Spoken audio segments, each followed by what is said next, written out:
everyone. My name is Mebus Whiting. I'm the Carbon Disclosure Project Director for the Climate Registry, and we are very excited to welcome you to our update on carbon disclosure policy in the U.S. As you saw in the invitation today, we're going to give you an update on some important topics around the current status of carbon disclosure legislation and regulations, and we're thrilled to have you here for our presentation. So, just an overview of today.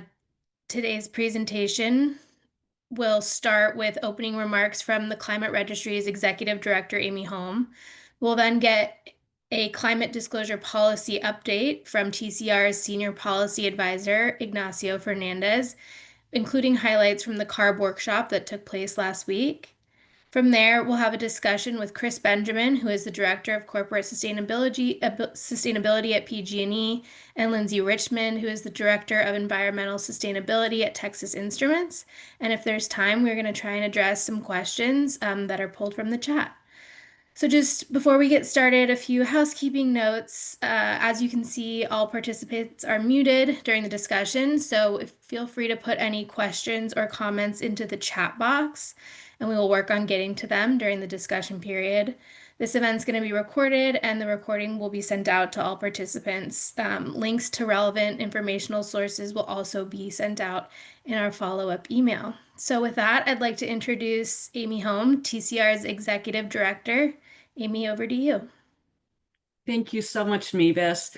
And I want to take a few minutes to first welcome everybody and to provide some background information on the Climate Registry and on the importance of credible carbon disclosure. So the Climate Registry, for those of you who may not know a lot about us, is a nonprofit organization based in Los Angeles that has been at the forefront of climate reporting and emissions data management for nearly 2 decades.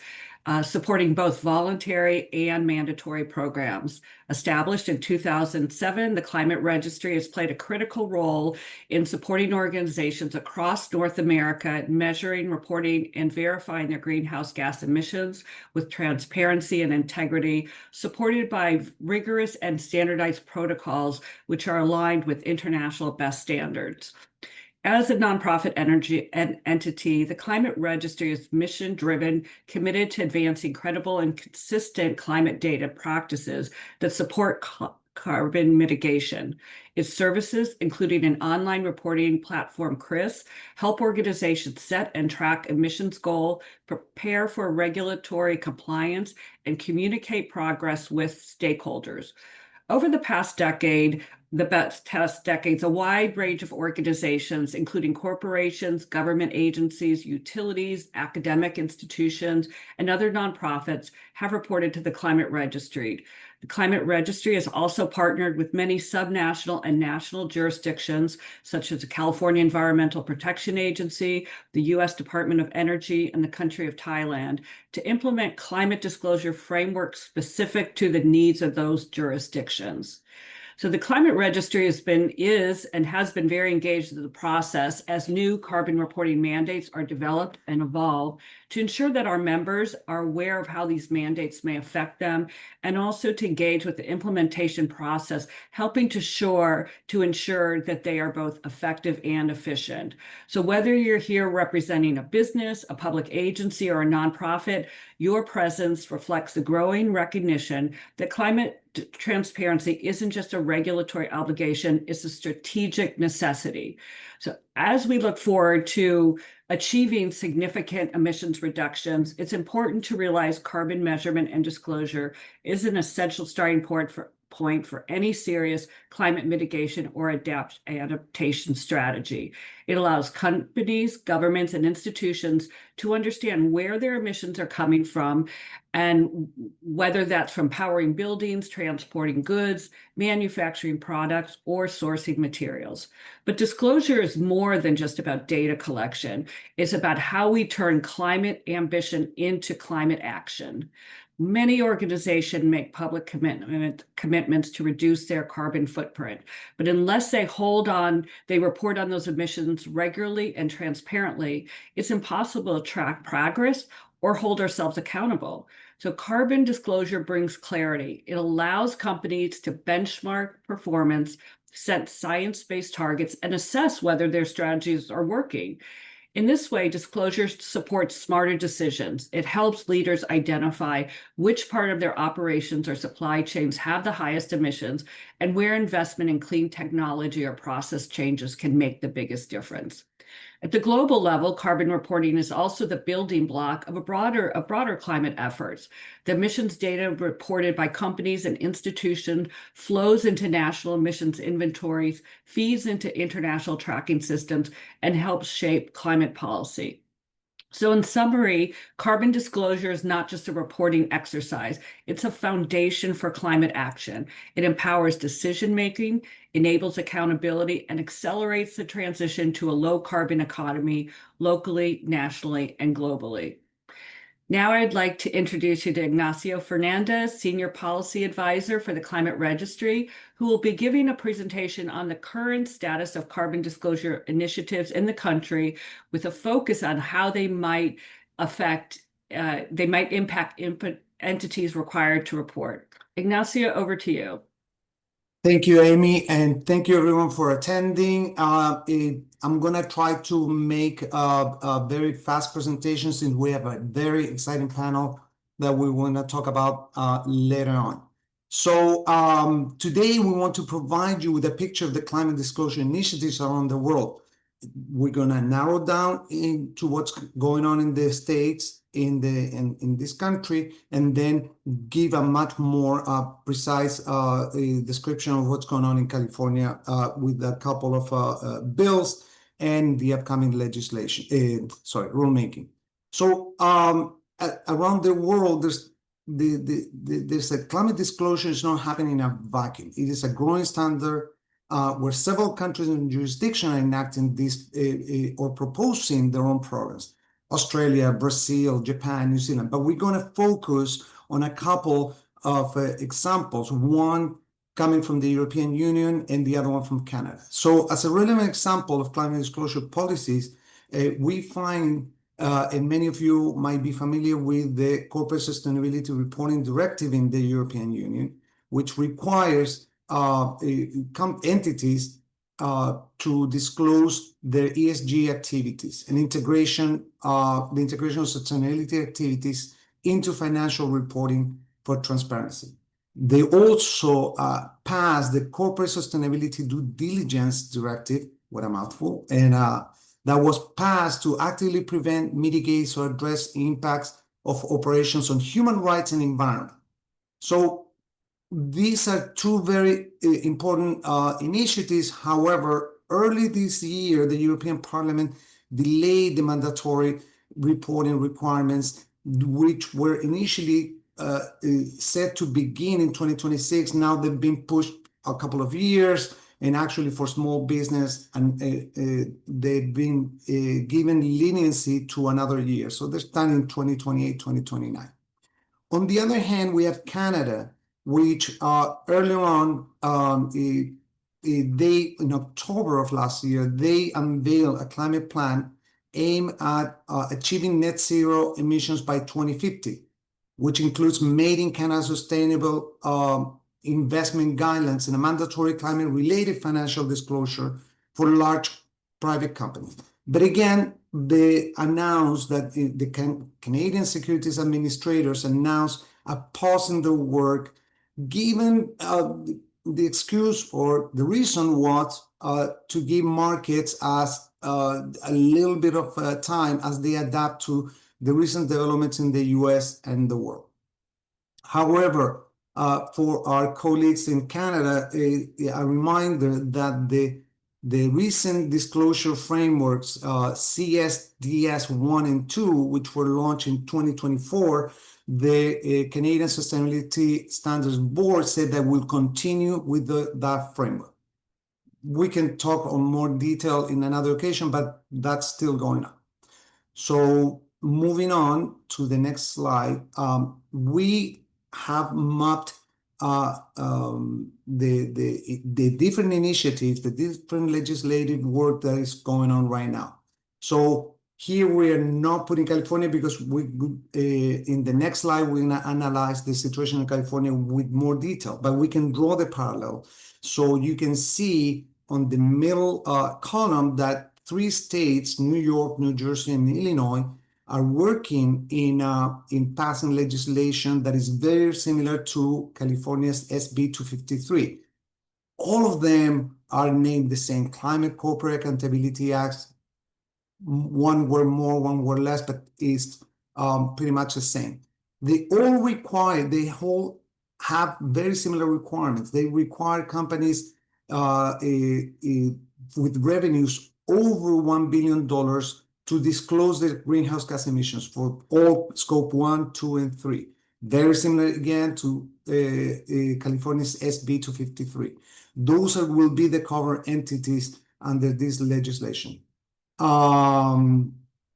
Then also the expected reporting date is very similar, although 1 year delay from the expected reporting date in California. So for these 3 states, they are expected to report the data on scope 1 and 2 by 2027 and scope 3 by 2028. New Jersey is an exception because of regulatory procedures that are going to start reporting a few years later. It's between 3 and 4. Long story right there. But anyway, and finally, on the assurance, they all require third-party assurance. Now, it's very interesting because some of the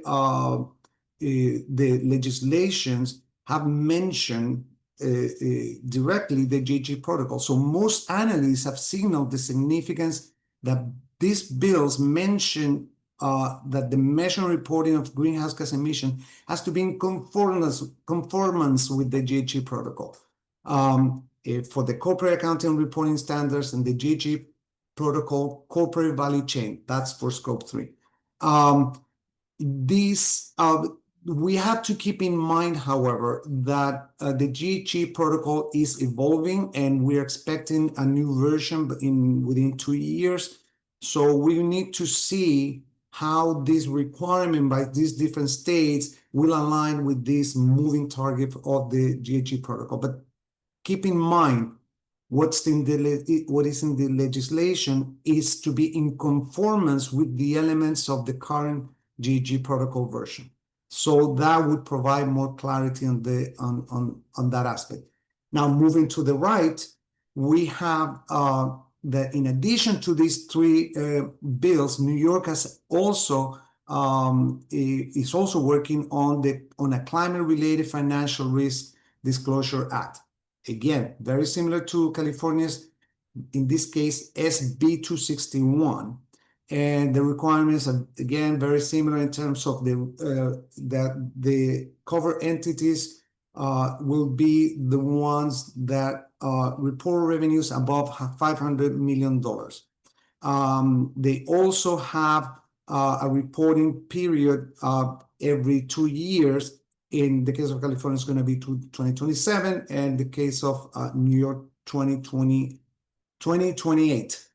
Also, both bills will report its climate financial risk in accordance to the TCFD, the alphabet soups here. It's Task Force on Climate-Related Financial Disclosures.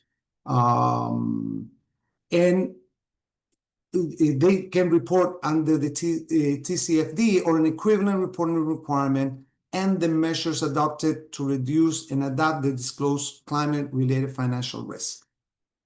One more note, there's other states, other states working in similar pieces of legislations, but they've been permanently delayed or replaced, permanently postponed, but we hope in the future they will retake these initiatives.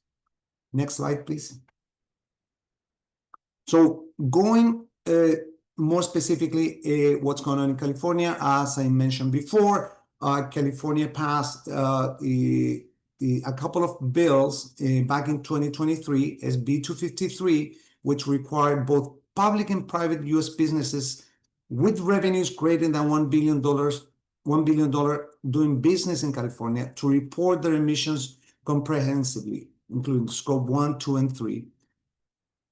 Beginning 2026, using the 2025 data, and SB 253 also requires reporting companies to get third-party assurance for their reports. As you can see that the reporting, the date for reporting is a year ahead of the other states. So am I looking? Yeah, no, scoping 1 and 2 should be reported in 2027, scope 3 in 2028. So again, alignment with the current GHG protocol and use of existing data and reporting standards. So this is an amendment that we were going to discuss in a minute that SB 219 brought up, which is an update to these bills. Let me quickly talk about SB 261 on the right-hand side. It's very similar to the bill in New York, requires U.S. business with annual revenues over $500 million operating in California to disclose the climate-related financial risk and the mitigation strategies to the public.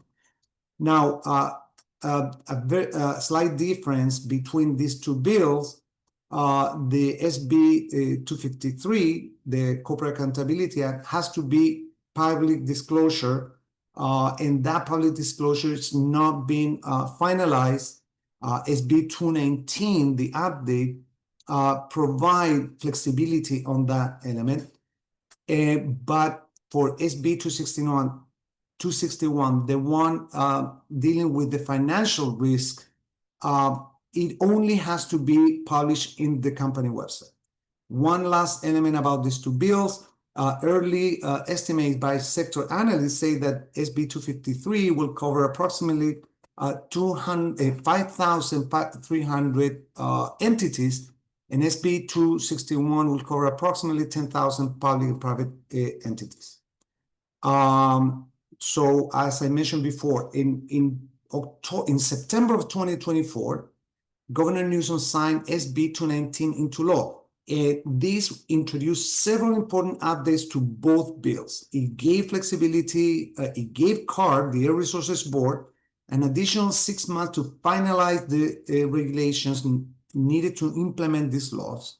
It also grants CARB the authority to set its deadline for scope 3 emission disclosure, removing contingent requests of 180-day requirement following scope 1 and 2.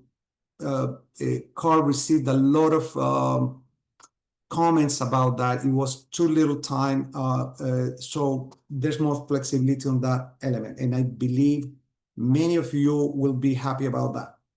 So also SB 219 allows CARB to choose how it wants to handle emissions reporting. It can either collect the reports directly and manage related responsibilities, or delegates this task to a designated emission reporting organization. Basically, they can externalize that operation to a nonprofit. There's some specific requirements on that element. So it makes it more flexible and allows organizations to provide support for CARB. And lastly, the law also expands on reporting flexibility for corporate structure. So previously, 261 was a little bit more flexible in terms of like how to report. If you have a parent company, a subsidiary, 261 gave flexibility in terms of like providing its information together. 253, not so much. So 219 expands this flexibility to both bills. Finally, yes, I'm done with that. The last element that we need to mention is, as in the case of the discussion for most relevant environmental legislation in California, we always see lawsuits coming against, and many times there's some negotiation that might affect the final shape of that bill. So lawsuits there are lawsuits against SB 219 that have been filed and still pending. So we can never discard last minute changes. So we need to keep an eye on that. And but this is going to be a long topic. We actually attended a webinar on just on that topic like a month ago. So more to come. Next slide, please.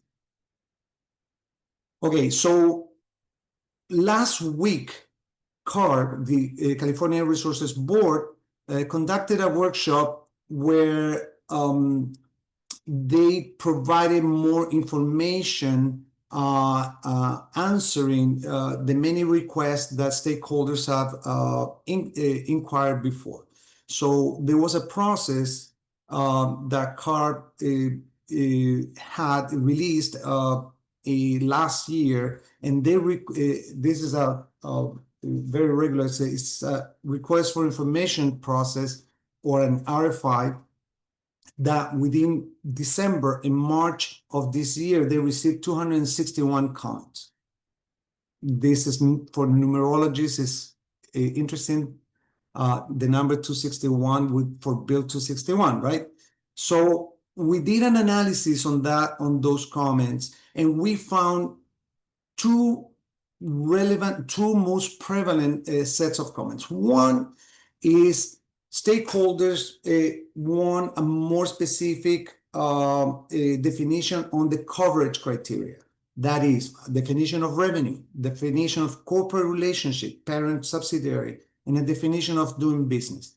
So, for example, if you have or you work in a company that has operations in the entire country, and of course has operations in California, what is the definition of the revenue for $1 billion? Is for the entire company or for the operations only in California? What about the corporate relationship? If it's based on the East Coast, let's say, and has operations in California, does it still qualify or is under that criteria? And finally, what is doing business in California? If you have a remote employee in California, but you don't sell any of your products. So the stakeholders, many of these comments were, or in questions and inquiries were associated with those, with that area. And the other one was, I don't want to say a beg, but a strong request for the rulemaking to align and basically streamline and align the reporting standards of the protocol that's going to come out with the existing ones. And therefore, and this is why CARB has been very, the legislation was very vocal about aligning the reporting process to be consistent with the GHG protocol. So finally, the last, we're doing good on time. So the three among the announcements by CARB last week, there's three important elements. One, CARB was very vocal about saying that there's going to be a rulemaking by the end of the year.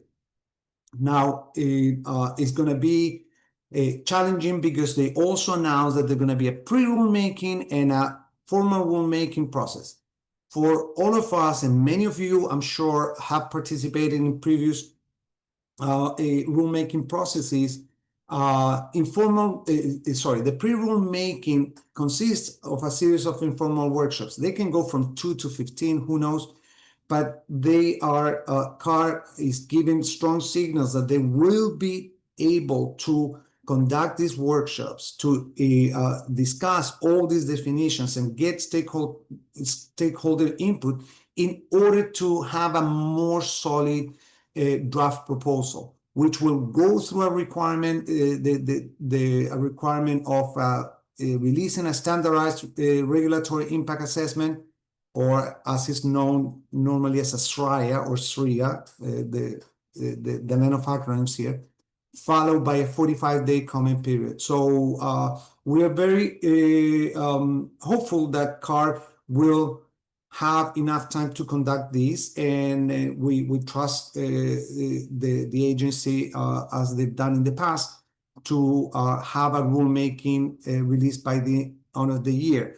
They also mentioned that they're going to be, especially, not especially, for the first reporting period, there will be a lot of flexibility. So they informally they're saying, if you're already reporting, if it's in a format that it doesn't quite match what we're requesting, just present it. Go ahead with it. Let's have a run for it. There's some requirements that I didn't mention because I haven't been fully defined in terms of penalties if you don't report in time. All of those will be waived for the first disclaiming period.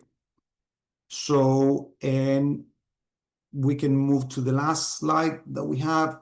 So having reviewed the legislation in different states and in California, we see these very important emerging trends. So in my opinion, the most important one, that there's a general alignment with the current version of the GHG protocol. Stakeholders are sending a strong signal that they want alignment with different regulations. They don't want to have to fill in different forms for the same data, and they want to line up the reporting and their goals in a similar way. This way, covered entities prefer that state regulators will ensure consistency with global investors' expectation and facilitate multi-state filings, which makes a lot of sense. There's also a tendency for consolidation and comparability, explicit parent company consolidation, which is happening on the bills in California and New York. Illinois and New Jersey are not mentioning it, but we'll see what happens later on. And a conclusion, there's a clear trajectory toward standardized third-party assured climate disclosures. Although at different speeds and varying levels of enforcement, states will continue to learn more from each other as programs roll out with future amendments. So thank you for everyone to everyone for listening. But more important than what I just mentioned, we have a brilliant panel of people who live and breathe in and out these topics every day. So I want to welcome back Amy Holm, who will be joining us to discuss this topic with our future guest speakers, Lindsey Richmond from Texas Instruments and Chris Benjamin from PG&E. Thank you. Thank you, Ignacio, and welcome, Chris and Lindsey. Look forward to chatting with you about all that's going on in this space. And so I do have an opening question for both of you, which is really wanting to know at a high level, like, how does the climate disclosure, measuring, reporting GHGs that you have experienced and been through with different entities and been part of help decarbonization efforts? Yeah, so I'll jump in there. Thanks for the question, Amy. For me, I think what it does is it gives a lot of credibility around anyone who is reporting. A lot of companies out there still are not achieving limited assurance or even reasonable. And so I think when the government start to require disclosures and they start to require some rigor around those and some credibility, it forces everyone to start reporting at the same level. And so I think what that does is it gives greater transparency. It offers opportunity for people in the community, whether it is, individual stakeholders or governments, to understand what's happening in their state, in their country, whatever it may be. And then once everyone is honest and transparent, I think that creates the foundation for improvement. Great, thank you. Chris?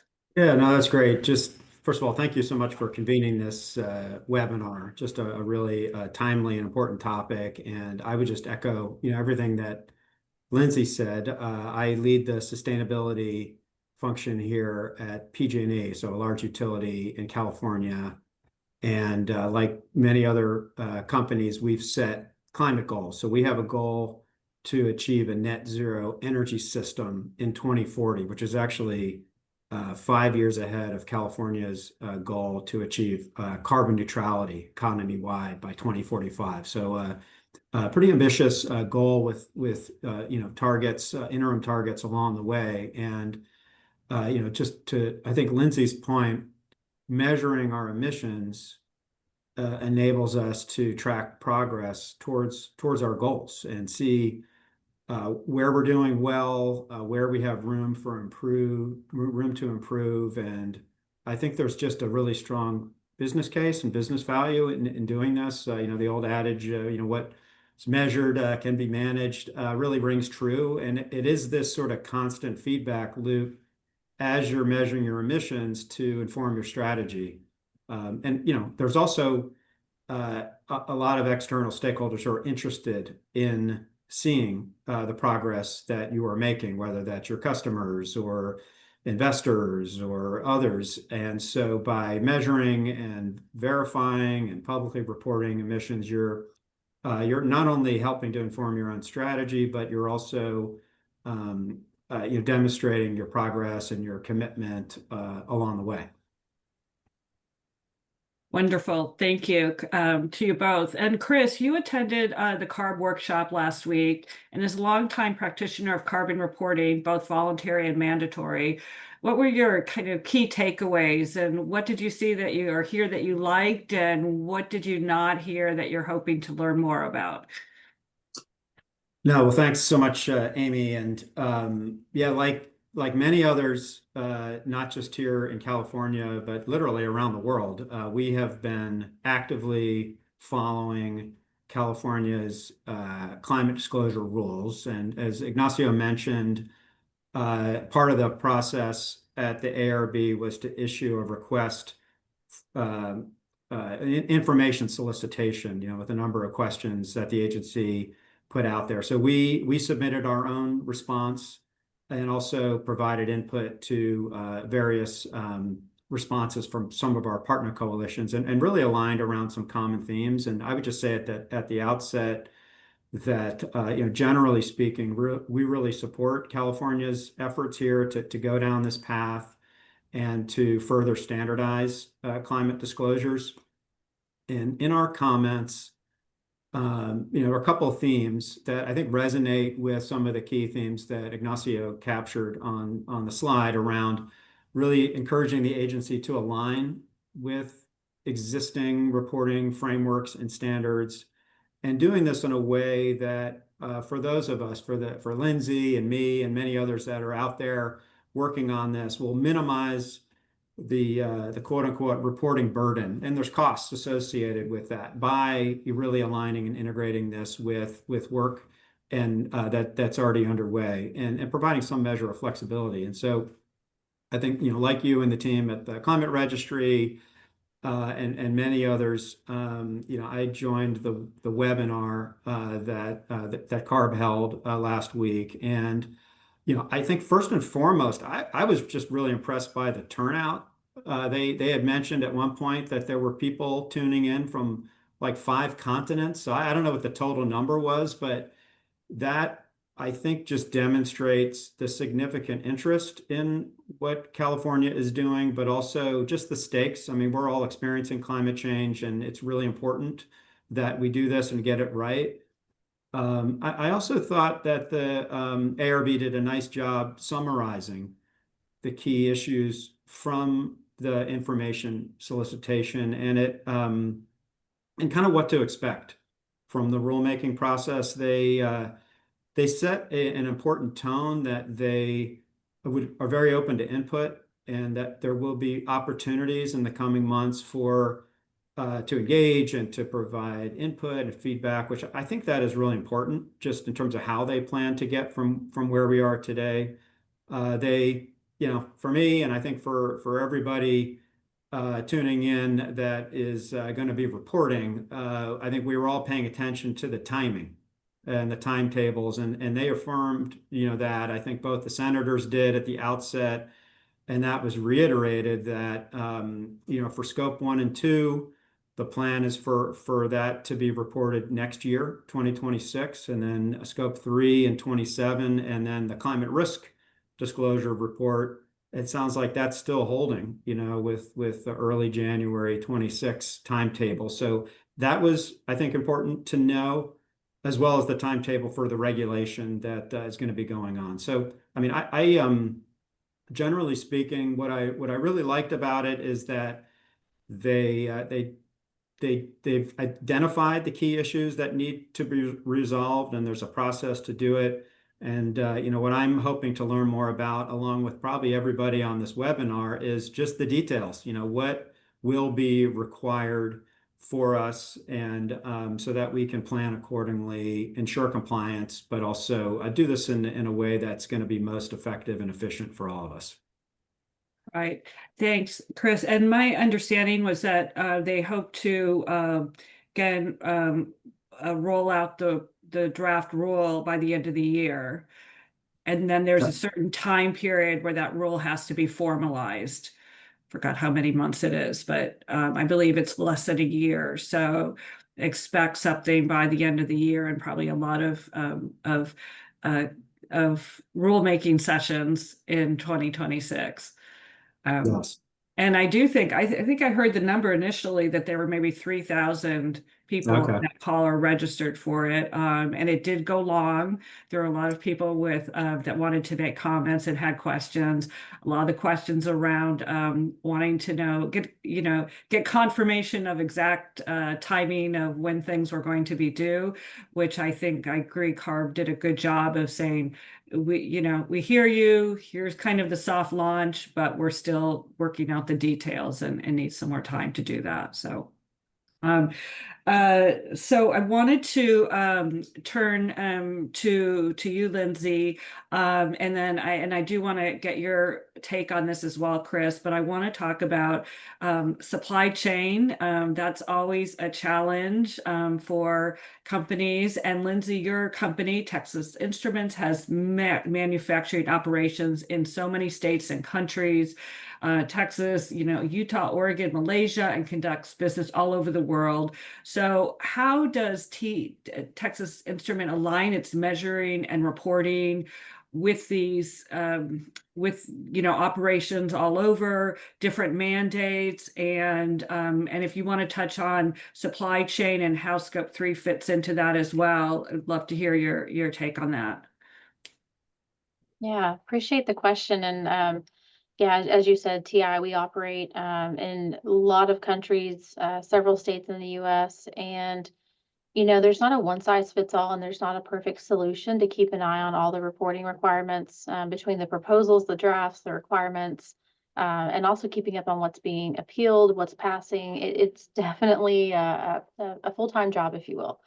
But we use a couple of systems to keep an eye on things. We also have a really great network of ESHS specialists across the globe that are keeping an eye on the regulatory requirements. My team for environmental sustainability, we're based in the Dallas office, and so we kind of have a central view of what's going on across the globe. And then we also have an environmental team that keeps an eye on any of the reporting requirements that are more specific to environmental compliance. We meet regularly. We try to keep an update or keep an idea on what's going on. We have trackers. But I think more specifically to your question on Scope 3, this is a tough one. TI, historically, we hadn't been disclosing our Scope 3 emissions. We will in our upcoming corporate citizenship report that's due out any day now. And that was a multi-year effort. We worked with a third party. There was a lot of effort to look at the types of approach, the data, continuing to refine that data, and knowing the regulatory requirements that were coming, going through pre-assurance for assurance on that Scope 3 data. That was a significant lift. In the coming years, what we're doing is engaging directly with our suppliers, focusing on where we spend the most money, trying to get the information directly from them. It's still not a perfect fix. I mean, what we're asking for is their environmental footprint, and then eventually we'll move into their footprint specific to TI. And with each step, we think that will make our reporting more sound. We think it'll give more insight into the emissions in our Scope 3 and across our value chain. But I tell my team, we're never going to be 100%. It's never going to be perfect when it comes to scope 3. But I think by engaging with a third party, using sound methodology to calculate it, I think it's as best as it will be. And we'll just continue to refine it. So we are well positioned when California rolls out all the final guidance. We know what we have to do. Right now, our task is the timing. Concerns about if it's due in January, how do we do that? Our reporting is always delayed, our suppliers and gathering that. CSRD looking further out in other locations, complying with that. So it's never going to be perfect, but I think when everyone tries and we collaborate and there's good intention, hopefully that satisfies the need, and our aim is always to comply. And how are your suppliers reacting? Are they ready with their reporting, and are they wanting to engage, or do they say, well, are they digging in their heels, or how does that go with? And it's hard to summarize. I know you have a lot of suppliers, but just Yeah, I would say it's all of the above. okay. So some of our suppliers are a lot more mature in this space. They've been working with our other industry partners. They know the drill. They return our surveys and our questions quite quickly. Whereas with other suppliers, they may not be nearly as mature in this space. Definitely see a difference in suppliers that supply goods and products versus suppliers that provide services. The most pushback I saw were the suppliers that provide services, whether legal, financial, consulting. There's still, I can't tell you how many surveys we received back, and they said, we don't make anything, we don't have any emissions. And I'm like, oh, but you do. And so figuring out what education looks like, is it on us to educate? How do we make sure they have resources? But then trying to figure out kind of the tiers of our suppliers and where we need to engage and how. Right. And I think also like how, if you just get into looking at all the tiers of suppliers, you will be doing nothing but just report, just trying to report data and so sometimes it's like just so if you've got your biggest suppliers or where the most, money and emissions are, if you tackle those as a priority, that may be, good enough, or that you can chip away at it that way. Yeah, and we, Texas Instruments, committed to the Science Based Target Initiative last year, and part of that is engagement on Scope 3. And so figuring out the percent of engagement, figuring out which suppliers to engage with, because we want to make sure that the suppliers we're pushing on also have the ability and have the resources internally to drive some change. Right.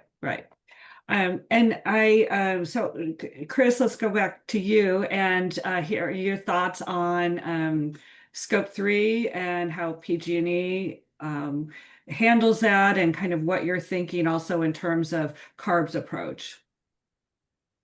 It's a really good question. And so just with greenhouse gas emissions generally, we have been measuring, we've been at this for a while. Still getting better every year, but we report our emissions to the state of California as well as the federal government on a mandatory basis, and we have been voluntarily reporting and verifying our emissions with the Climate Registry for a number of years as well. And I would just characterize it for us and for probably everybody involved that it is a journey. And for us, that includes with the Climate Registry, our Scope 1, 2, and 3 emissions.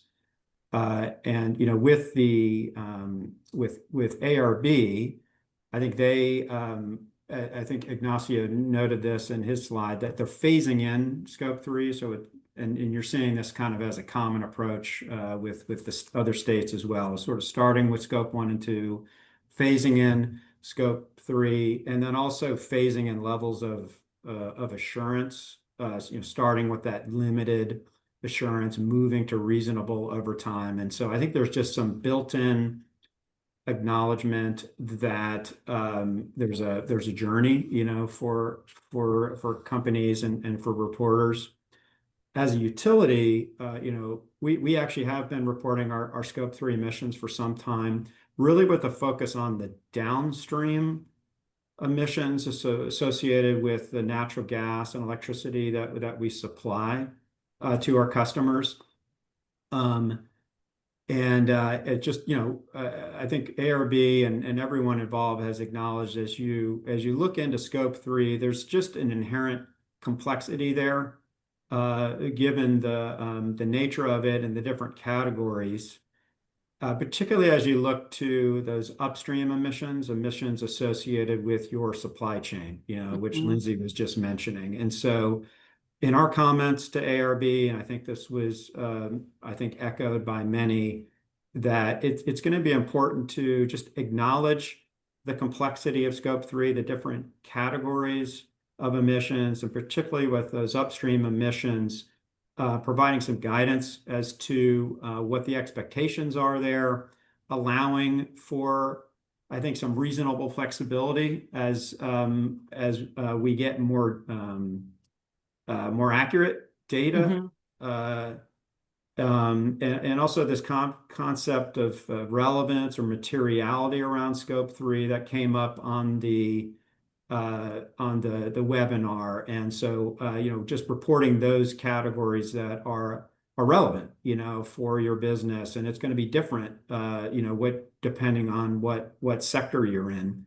But with us, with our supply chain, that's another area that we have been working on for some time. We actually have a formal supply chain sustainability program led by some coworkers of mine in our supply chain organization. And we have set the expectation for our suppliers that, and it's a roadmap over time, that they will be measuring their emissions and also setting reduction targets. And we've taken pretty much the approach that you mentioned, Amy, which is we have thousands of suppliers, but we've done a greenhouse gas hotspot analysis to figure out where in our supply chain are the bulk of our emissions. And when we did that, it makes it a little bit easier because it's a subset. So for us, it's suppliers that relate to construction or manufacturing or vegetation management. So it's a smaller number of suppliers that have, I don't know, about 2/3 of our emissions. And so then we can really work with them. We think about our suppliers as business partners. I mean, for companies, they're an extension of your business. And so we offer training for them on greenhouse gas emissions accounting. We're actually doing that right now with our suppliers as part of our annual cycle.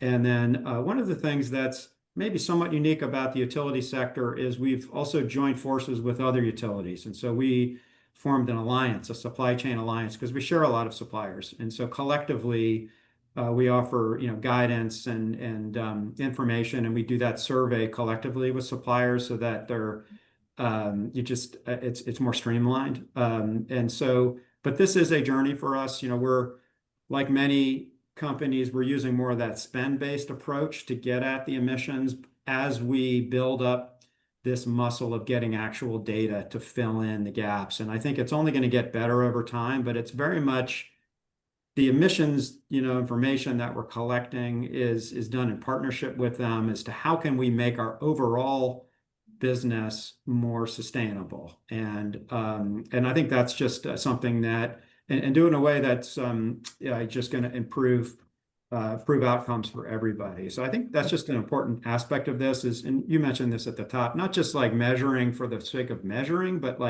using that information or using that process to explain, here's why we're doing this. We're doing this because we actually want to, be advocates, for a healthier planet, but also improve the process of all of our businesses. Right. Oh, that's interesting to hear that innovative approach to reaching the suppliers and working them in really a collegial fashion to educate them on the process and why it's important and help them along. And are you finding that they're receptive to that? We are, because they are, like I said, they are business partners. So they want to understand our vision, values, purpose, priorities, and this is one of them, which is that we're committed. Our net zero goal is a reflection of our overall business strategy, and they're part of that. So at the same time, depending on the company, they may need help, and so it's as we learn about how to measure and manage emissions and set targets, we're sharing that, but we're also learning from them. So we're all, I guess, we're sort of all in it together, but we have found really positive responses from our suppliers over these many years. And, some of them may also be subject to the California climate rules or rules in other states. And so there is a readiness aspect of this that you may not be subject to requirements today, but it's a possibility in the future. And so there's really no reason not to start down this path, because sooner you get started, it's just going to make it that much easier when the compliance, aspect of this can kick in. Absolutely. Ignacio, bringing you back into the conversation, you were looking at any questions, and do you want to see so I wanted to check in with you and see also if you had any questions yourself or from our participants. Sure. Thank you, Amy. This is a great conversation. And in the Q&A is very, very active.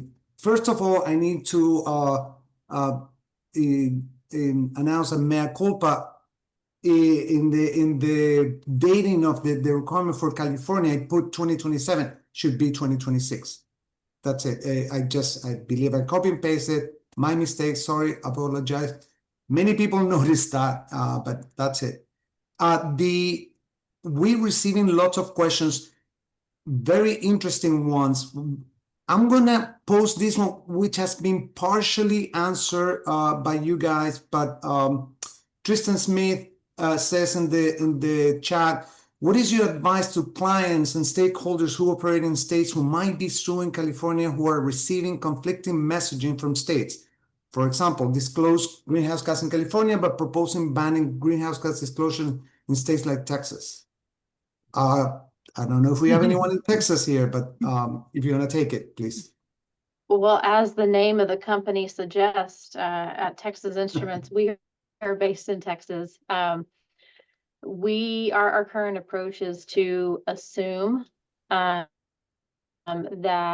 it will be passed. And so we are preparing as though it will be put in place. Honestly, I would say that we never know what the winds of politics will drive. And so if not now, eventually. And so our position is we may as well prepare and get ready, because if not California, it could be another state. So we're moving forward as though it's not being contested or that the state's not being sued. I mean, yeah, the only thing I would add to that is, and we've touched on it today, is just there's a really strong business case for doing this, and many companies have set goals, have a long history of reporting and disclosing on that through sustainability reports, the CDP, or other formats. So I think there's and you had mentioned, Amy, at the top, this idea of it being a strategic necessity or a foundation for climate action. I mean, I really believe that's true. So it's important to follow the landscape, the regulatory landscape, and things of that nature. But it also, I think, just makes strong business sense to measure your carbon footprint, understand where the opportunities are, engage your coworkers, your fellow employees and suppliers on this. There's many intangible benefits to doing this outside of what may or may not be required. Right, and just basic lowering your energy consumption, which can lower costs, Right. Operational costs. So yeah, great, thanks. Ignacio, did you have another question? Sure. There's another question from Marc Deblois from Quebec.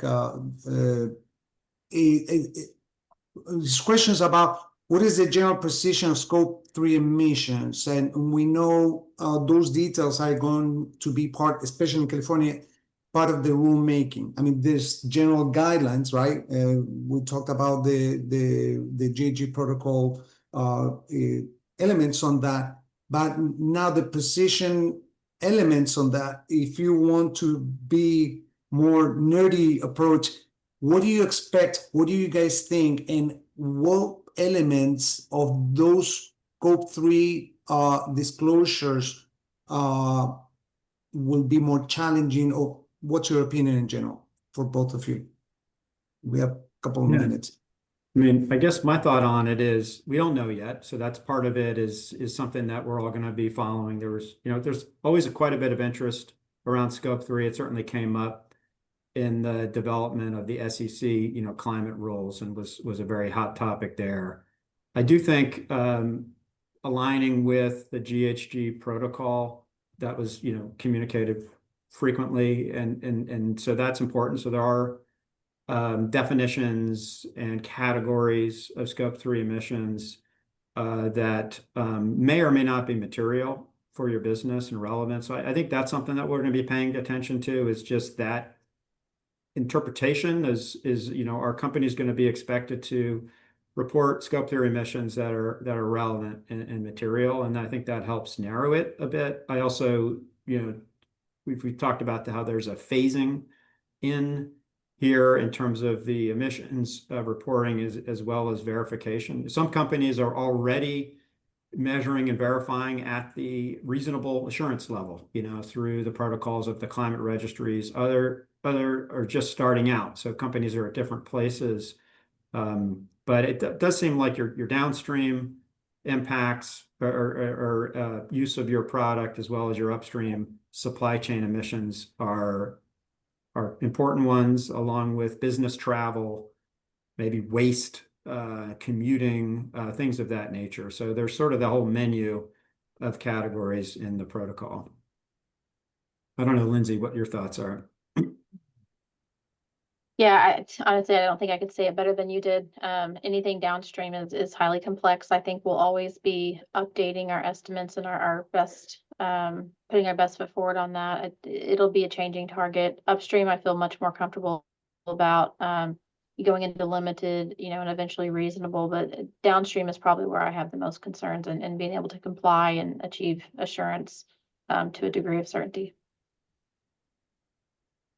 Well, I want to thank both of you. We're at the end of our time here, and a lot of information was shared. And really, thank you, Chris and Lindsey, for joining and talking about your experience, and Ignacio for presenting on the landscape of the carbon disclosure initiatives.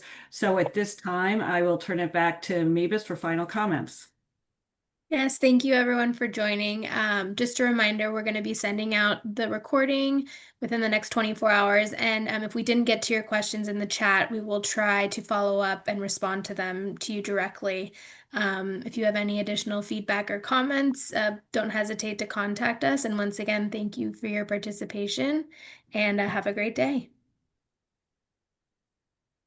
Bye. Everyone.